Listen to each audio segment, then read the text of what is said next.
Pernahkah kau duduk termenung dalam gelap malam, memandangi atap rumah sambil memeluk lutut sebab dompet kosong dan utang mencekik? Pernahkah hatimu menjerit tapi tak ada tempat berteriak?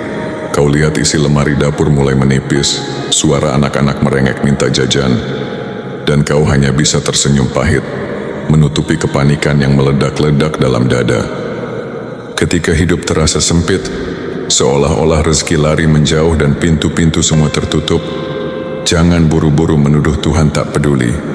Jangan cepat-cepat menyerah, sebab bisa jadi itu bukan kutukan, tapi undangan. Undangan dari Allah untukmu agar kembali pulang. Uang memang tak di tanganmu, tapi lihatlah nikmatnya tak pernah berhenti mengalir. Masih ada udara untuk bernapas, kaki untuk berjalan, dan hati yang masih bisa berharap. Dan justru di saat itulah, saat seluruh sandaran meruntuh, Al-Quran datang bukan hanya sebagai kitab bacaan, tapi sebagai petunjuk hidup yang memelukmu dalam kefakiran. Allah tak sekadar menciptakan manusia, lalu membiarkannya terombang-ambing. Al-Quran mengajarkan bahwa di balik sempitnya harta, tersimpan rahasia luasnya makna. Mungkin kau tak punya uang, tapi boleh jadi Allah sedang memperkenalkanmu kepada kekayaan yang tak bisa dibeli, yaitu tauhid, sabar, dan tawakal. Dan barang siapa bertakwa kepada Allah, niscaya Dia akan menjadikan baginya jalan keluar dan memberinya rezeki dari arah yang tidak disangka-sangka. Quran Surat At-Talaq ayat 2 dan 3. Ayat ini bukan sekadar kalimat indah, tapi kunci yang menunggu kau genggam. Tak perlu menunggu jadi kaya untuk bersyukur, tak perlu menunggu bebas utang untuk tenang. Karena ketenangan tidak datang dari banyaknya uang, tapi dari dekatnya hati dengan Tuhan. Maka duduklah sebentar, tarik napas panjang, mari kita buka Al-Quran bersama, biar ia berbicara, biar ia menyembuhkan. Sebab saat dirimu tak punya apa-apa, kau masih punya satu hal yang tak akan pernah habis, janji Allah. Rezeki itu bukan hanya uang. Ketika kita mengatakan, aku sedang tidak punya apa-apa, seringkali itu berarti, aku sedang tidak punya uang. Padahal, benarkah engkau tak punya apa-apa? Bukankah masih ada tubuh yang kuat, akal yang waras, keluarga yang mencintai, dan iman yang meski goyah masih menyala?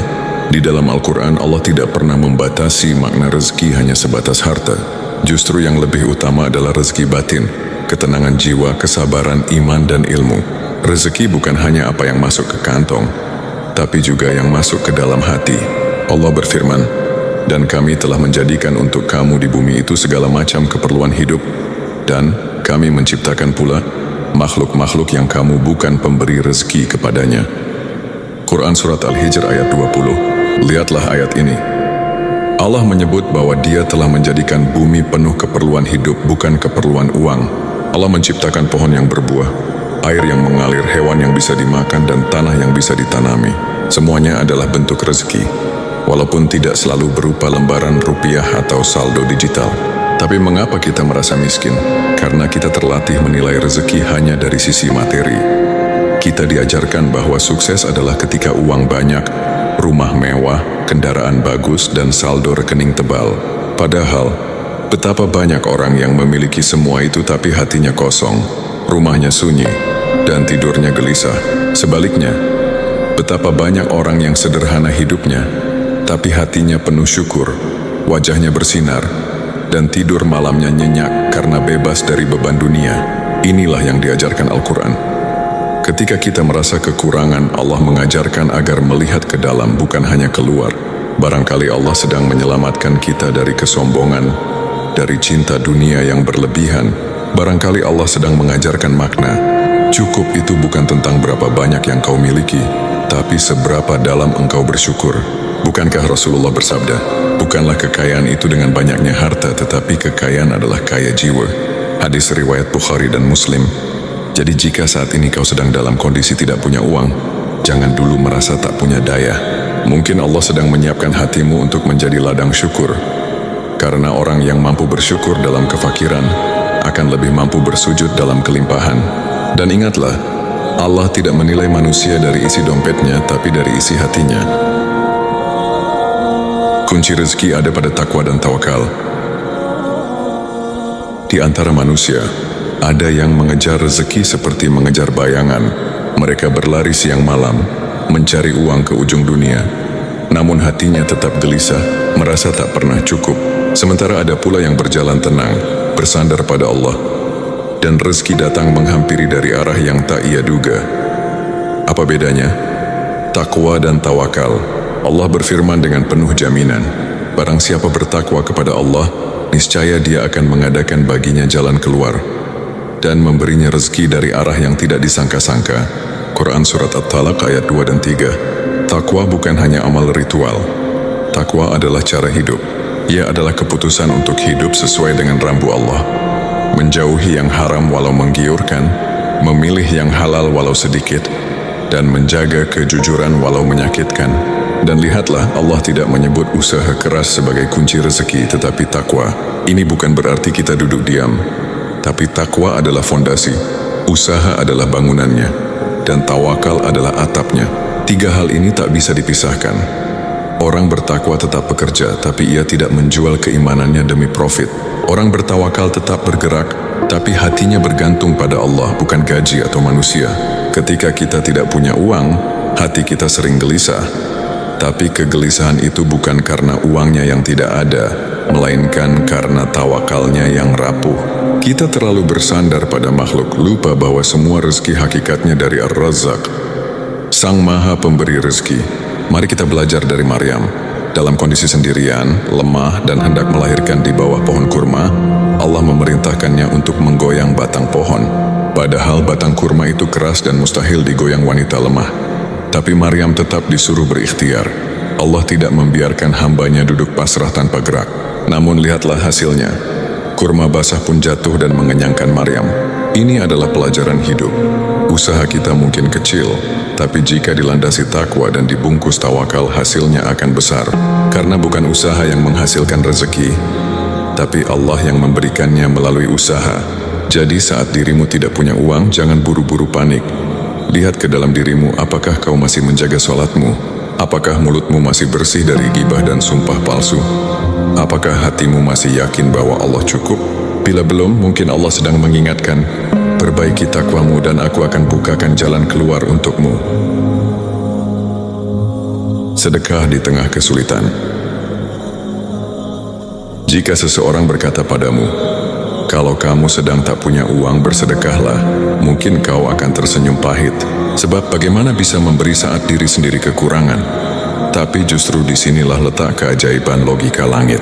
Apa yang tampak tidak masuk akal di dunia, justru adalah rahasia kelapangan dalam pandangan Allah. Allah berfirman, perumpamaan orang yang menginfakkan hartanya di jalan Allah seperti sebutir biji yang menumbuhkan 7 tangkai, pada setiap tangkai ada 100 biji. Allah melipat gandakan bagi siapa yang Dia kehendaki. Quran Surat Al-Baqarah ayat 261. Dalam ayat ini, sedekah bukan hanya sekadar pemberian. Ia adalah benih yang ditanam di ladang tak terlihat. Mungkin kita memberi Rp1.000 hari ini, tapi Allah menjanjikan tumbuhnya 700 kali lipat, bahkan lebih, di waktu dan cara yang tak terduga. Dan ingat, janji ini datang dari Allah, bukan manusia. Sedekah di tengah kelapangan itu biasa. Tapi sedekah di tengah sempitnya hidup, itulah yang luar biasa. Karena itu menunjukkan keyakinan bahwa rezeki tidak bergantung pada jumlah uang di tangan, tapi pada keyakinan di dalam hati. Saat dirimu tak punya uang, justru saat itu peluangmu untuk meraih pahala yang besar terbuka lebar. Sedekahmu tidak diukur dari nominalnya, tapi dari tingkat keyakinanmu kepada Allah. Jika kau hanya punya 5.000 dan kau berbagi 1.000 dengan orang lain, itu bukan sekadar bantuan. Itu adalah pernyataan iman. Dan lihat bagaimana Allah menjanjikan balasannya. Apa saja yang kamu nafkahkan, Allah akan menggantinya. Quran Surat Saba ayat 39. Kau tak perlu tahu bagaimana caranya. Bisa jadi balasannya bukan dalam bentuk uang, tapi berupa ketenangan hati, kesehatan keluarga, anak yang saleh, atau pekerjaan yang tak disangka-sangka. Bahkan jika balasannya belum datang di dunia, ia telah ditabung di akhirat dalam bentuk yang lebih indah dan abadi. Jangan tunggu kaya untuk bersedekah. Justru saat itulah kau sedang diuji. Apakah kau percaya pada janji manusia atau janji Tuhan? Jadi ketika dirimu tidak punya uang, jangan tahan tanganmu dari kebaikan. Bahkan senyum yang tulus, segelas air atau nasi bungkus yang kau bagi, bisa menjadi sebab turunnya rahmat Allah. Sebab di mata langit bukan besar kecil yang dilihat, tapi dari mana dan untuk apa ia diberi? Doa, istighfar dan rezeki yang mengalir dari langit. Saat semua jalan terasa buntu, satu-satunya pintu yang tak pernah tertutup adalah pintu langit. Di saat dompet kosong, utang menumpuk dan usaha seakan tak membuahkan hasil, Al-Quran mengajarkan satu amalan lembut tapi dahsyat, doa dan istighfar. Pernahkah kau merenungi doa Nabi Nuh alaihissalam kepada kaumnya? Maka aku katakan kepada mereka, mohonlah ampun kepada Tuhanmu, sesungguhnya Dia adalah Maha Pengampun. Niscaya Dia akan mengirimkan hujan kepadamu dengan lebat, dan memperbanyak harta dan anak-anakmu, dan mengadakan untukmu kebun-kebun dan sungai-sungai. Quran Surat Nuh ayat 10 hingga 12. Perhatikan rangkaiannya.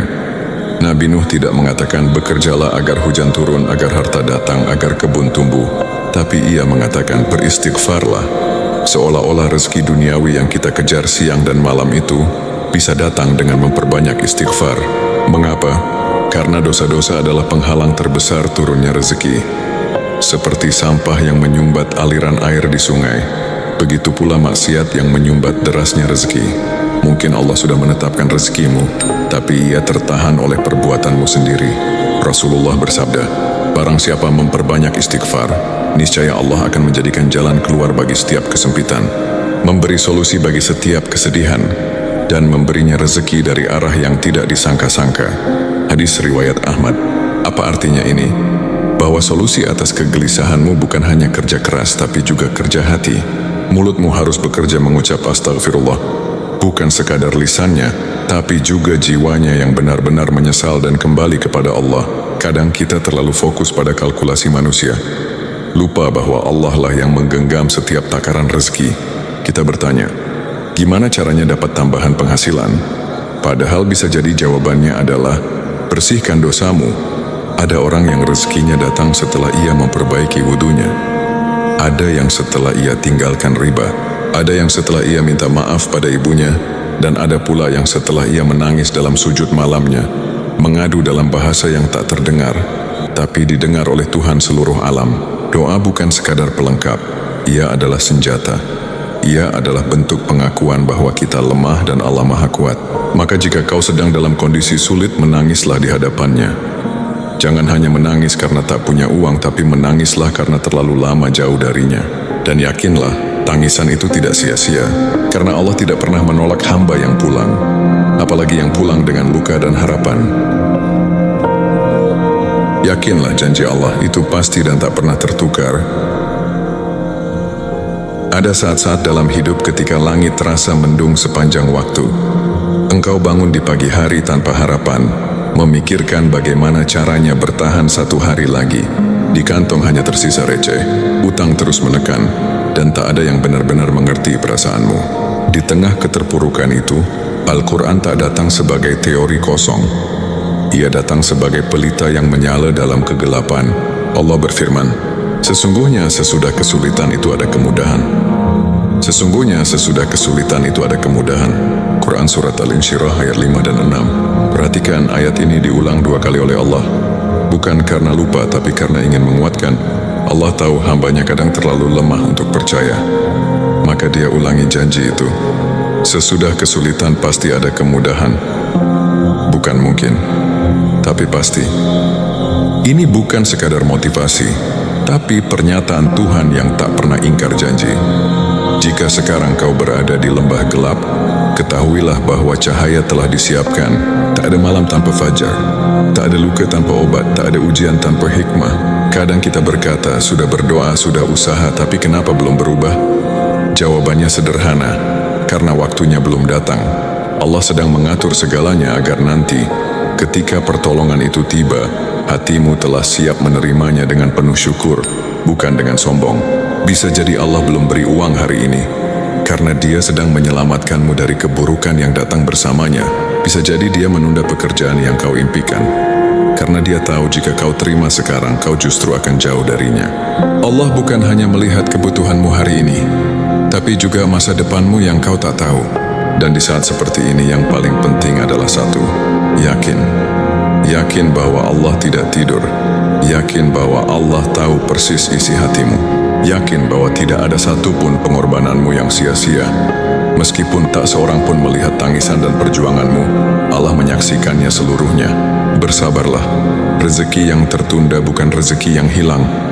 Ia hanya sedang menunggu waktu terbaik untuk datang, saat dirimu lebih siap, lebih bijak, dan lebih bersyukur. Karena Allah tak hanya ingin memberimu uang, tapi juga hati yang bersih dan iman yang kuat. Dan ketika akhirnya rezeki itu datang, kau akan mengerti mengapa ia harus ditunda. Kau akan mengerti mengapa Allah izinkan kau menangis, karena dari tangis itulah tumbuh kekuatan, dan dari kesabaran itulah lahir kebijaksanaan. Jangan menyerah, jangan berburuk sangka pada Tuhanmu, karena selama engkau masih berpegang pada talinya, takkan ada malam yang terlalu panjang, dan janjinya akan selalu datang, tepat pada waktunya. Saat tak punya apa-apa, engkau masih punya Allah. Hidup tak selalu mudah. Ada masanya engkau merasa tak punya siapa-siapa, tak punya apa-apa. Uang habis, harapan redup, dan langkah pun nyaris terhenti. Tapi ketahuilah, selama engkau masih punya Allah, engkau tak pernah benar-benar kehilangan. Al-Quran bukan hanya kitab yang dibaca saat lapang. Ia adalah pelita di saat gelap, penuntun saat tersesat, dan penghibur saat semua pintu tertutup. Ia mengajarkan kita bahwa rezeki bukan soal jumlah, tapi soal keberkahan. Bahwa yang penting bukan seberapa banyak yang kau miliki, tapi seberapa dalam kau percaya pada janji Tuhan.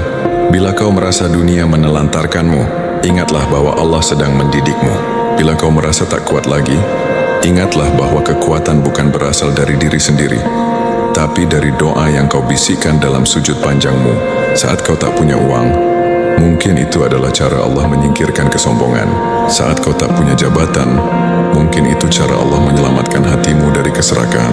Saat semua tampak gelap, mungkin itulah cara Allah memperkenalkanmu pada cahayanya. Jadi jangan berhenti melangkah, jangan berhenti berharap.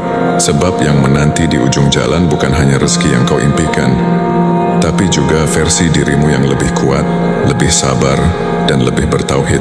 Dan satu hal yang harus selalu kau jaga dalam hati, Allah tidak akan meninggalkan hambanya yang terus mengetuk pintunya.